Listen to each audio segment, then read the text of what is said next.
So is it, and then how did you make the connection with this persona that you have created with Motivatorman, from moving from the point of, you know, utilizing movies to help you through the tragic events of your life? How did you then make the leap to sharing this with the world and creating this persona of Motivatorman? Well, what happened was that in the year 2000, that's when I realized that it was my passion that kept me moving forward. It was my passion for movies. So I started to help other people that I'd come across during this career and life change that I was going through. I was definitely going through a major transition of some sort. And I was giving advice. I was just giving movie advice to people who were going through challenges in their own career or life, or in, you know, dealing with relationships. And I just, you know, just was prescribing movies, you know, for them to take a look at. And then I started being asked to give keynotes on it. I was honored to give a talk called "How Movies Can Change Your Life" at the Royal Ontario Museum. And then, you know, just like the thought of it, that was like a couple of years after that. It was like maybe around 2003 when I said, hey, you know, this could be my next career, you know, just talking about my passion for movies, because talking about my passion is helping other people to identify their passions, because that's I believe, the number one key for any sort of success. Every successful individual out there has always said that passion is that key.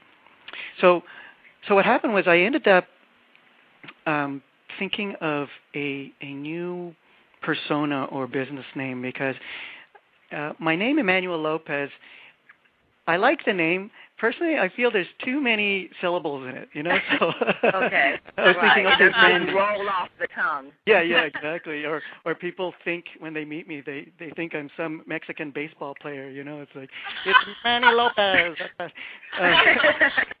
So I thought, okay, I'm going to come up with more of a superhero name, and I'm what you call a wordsmith. I love words. I love writing.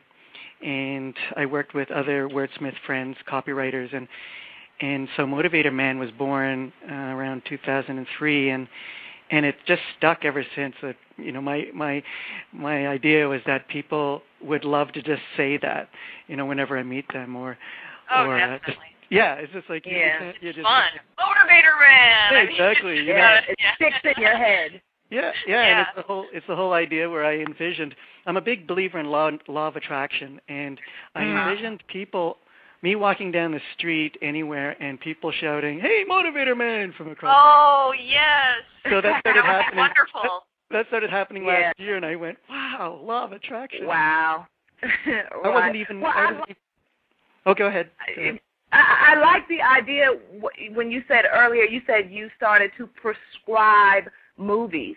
And it took me to an interview that we did earlier this year with Stephanie McWilliams, and she's a feng shui expert, and we talked about this idea of colors and how colors affect your mood. And she used similar wording when she said she prescribes colors for people.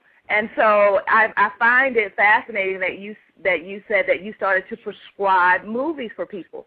So can you kind of tell us a little bit about that, how you came upon this way of communicating with people and showing them things, and you refer to it as prescribing movies. Right, yeah.